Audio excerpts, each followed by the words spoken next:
Senior ছেলেদেরকে জোর করে রিকোয়েস্ট পাঠাতে বাধ্য করা, বন্ডিং বাড়ানোর কথা বলে ক্লাসে ছেলে মেয়ে পাশাপাশি বসতে বলা, পিকনিক সহ বিভিন্ন প্রোগ্রামে যেতে প্রেশার দেওয়ার ফলে আমরা মেয়ে শিক্ষার্থীরা অনেক অস্বস্তিতে পড়ি। এই সম্পর্কে নাসিহা করুন প্লিজ। শিক্ষা প্রতিষ্ঠানগুলোতে এ ধরনের অনাচার অনেক ক্ষেত্রে হয়ে থাকে। আমাদের আল্লাহকে ভয় করা উচিত। আমরা মুখে নারী অধিকারের কথা বলি, কিন্তু মেয়েদেরকে অস্বস্তিকর পরিবেশের মুখোমুখি আমরা করে দেই। এটা কি নারীদের অধিকার হলো না অবিচার হলো? অবিচার।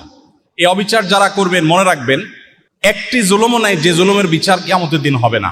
দুনিয়াতে একটা মেয়েকে জুলুম করেছেন, তাকে কোণঠাসা করেছেন, তার মনের বিরুদ্ধে আপনি নানান মুখরোচক কথা বলে তাকে বাধ্য করেছেন কোনো সিচুয়েশনের মুখোমুখি হতে, তার মনে কষ্ট আছে। আল্লাহর কসম করে বলি, আপনি যেই হন না কেন, আপনি যদি কোনো শিক্ষক হন, প্রশাসনের কোনো গুরুত্বপূর্ণ ব্যক্তি হন, কোনো প্রভাবশালী সিনিয়র ছাত্র ভাই হন, আপনাকে কিয়ামতের দিন কাঙ্গালের মতো সে মেয়ের কাছে দাঁড়িয়ে থাকতে হবে। আল্লাহর শপথ করে বলছি, ওই মেয়ে ক্ষমা না করলে স্বয়ং আল্লাহ আপনাকে ক্ষমা করবেন না। পাই পাই করে প্রতিটা জুলুমের বিচার কিয়ামতের দিন হবে। পশ্চিমারা আমাদেরকে শিখিয়েছে ছেলে মেয়েরা মিক্স হতে হবে, না হলে তারা উন্নতি করতে পারবে না। ইডেন কলেজ, বিকারুন্নেসা, মেয়েদের জন্য বিশেষায়িত যে সমস্ত শিক্ষা প্রতিষ্ঠানগুলো আছে, যুগ যুগ ধরে পড়াশোনার মান অন্য সাধারণ প্রতিষ্ঠান, ছেলে মেয়ে মিক্স আছে সেই প্রতিষ্ঠানগুলোর চাইতে অনেক গুণ ভালো পড়াশোনার মান সেগুলোতে দীর্ঘদিন ধরে আছে, সুনামের সাথে চলছে। রাজনৈতিক কারণে সেখানে বিতর্কের জায়গা তৈরি হয়েছে একটা সময় হয়তোবা, কিন্তু এই প্রতিষ্ঠানগুলোর অতীত ঘাটলে আমরা দেখি সেগুলোর ফলাফল অনেক ভালো। অতএব ছেলে মেয়েদেরকে একেবারে মিশিয়ে ফেলতে হবে, আলু ভর্তা বানায় ফেলতে হবে, ক্লাসের একেবারে বেঞ্চে পাশাপাশি বসাইতে হবে, মিশাইতে হবে, পিকনিকে নিয়ে যেতে হবে। পশ্চিমারা যা শিখিয়ে দিবে অন্ধের মতো সেটা অনুসরণ করা, এটা মেরুদণ্ডহীন কোনো মানুষের কাজ হতে পারে, কোনো ব্যক্তিত্বপূর্ণ মানুষের কাজ হতে পারে না। আপনার মধ্যে যদি মেরুদণ্ড থাকে, আপনি মেরুদণ্ড সোজা করে বলবেন, আমি মুসলিম, আমি বাংলাদেশি, আমার বাংলাদেশের এখানকার কালচার আছে, বাস্তবতা আছে, আমার এখানকার হিন্দু মেয়েও মাথার উপর কাপড় দেয়, মুসলিম মেয়ে মাথার উপর কাপড় দেয়। অতএব পশ্চিমা আইডিওলজি আমাকে গোলালুর মতো করে মিশিয়ে ফেলতে পারে না। আমি পশ্চিমাদের কাছ থেকে জ্ঞান বিজ্ঞান নিব, কিন্তু তাদের জ্ঞান বিজ্ঞান, তাদের তথ্য প্রযুক্তি, এগুলোর পাশাপাশি তাদের যে অপসংস্কৃতি আছে, তাদের যে বস্তা পচা সস্তা কালচার আছে, সেগুলোকে আমদানি করে আমার পরিবেশ নষ্ট করি।